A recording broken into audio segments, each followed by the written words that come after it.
କୁନି ବଜ୍ରକାପ୍ତା ବିଲୁପ୍ତ ପ୍ରାଣୀର ବିରଳ ଦୃଶ୍ୟ ସାମ୍ନାକୁ ଆସିଛି। ଜଙ୍ଗଲରେ ନିରୀହ ଏହି ପ୍ରାଣୀ ଏବେ ଯିବେ କୁଆଡ଼େ? ମନୁଷ୍ୟର କ୍ଷତି ପହଞ୍ଚାଉନଥିବା ଏହି ପ୍ରାଣୀଟି ଏବେ ବିପଦରେ ପଡ଼ିଯାଇଛି।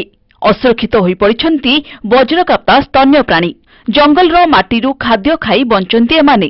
ହେଲେ ଏବେ ଏମାନଙ୍କ ଉପରେ ପଡ଼ିଛି ଶିକାରୀଙ୍କ କୋପ ଦୃଷ୍ଟି। ମା ବଜ୍ରକାପ୍ତା ସହ ହସ ଖୁସିରେ ଖେଳୁଥିବା ଏହି ବଜ୍ରକାପ୍ତା ଏବେ ମଣିଷ ପାଖରେ ଖେଳୁଛି।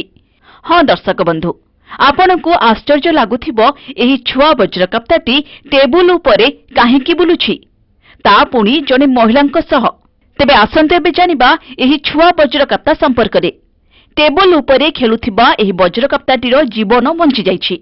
ଆଉ କେଇ ମୁହୂର୍ତ୍ତରେ ଏହାକୁ ଶିକାରୀମାନେ ଗରମ ପାଣିରେ ବୁଡ଼ାଇ ଛଟପଟ କରି ମାରିଦେଇଥାନ୍ତେ।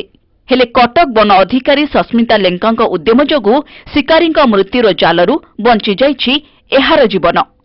ହେଲେ ଏହାର ମାକୁ କିନ୍ତୁ ଶିକାରୀମାନେ ଅତି ଅମାନୁଷିକ ଭାବେ ମାରି ଏହାର କାତିକୁ ବିଦେଶ ବିକ୍ରି କରିସାରିଛନ୍ତି। ଚାଇନିଜ ଔଷଧ ପ୍ରସ୍ତୁତ କରିବାରେ ଏବେ ଓଡ଼ିଶାର ବଜ୍ରକାପ୍ତା ଚୋରା ଚାଲାଣ ବଢ଼ୁଛି।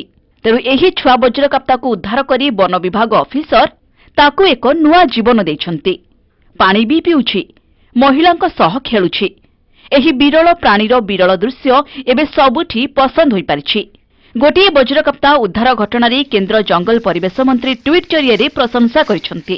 ପ୍ରଶଂସା ସାଉଣ୍ଟିଛନ୍ତି ଆଠଗଡ଼ ବନ ବିଭାଗ ଅଧିକାରୀ ସସ୍ମିତା ଲେଙ୍କା। ତାଙ୍କର ଏହି ମହନୀୟତା ଯୋଗୁଁ ସେ ସବୁଠି ବଧେଇର ପାତ୍ର ହୋଇପାରିଛନ୍ତି।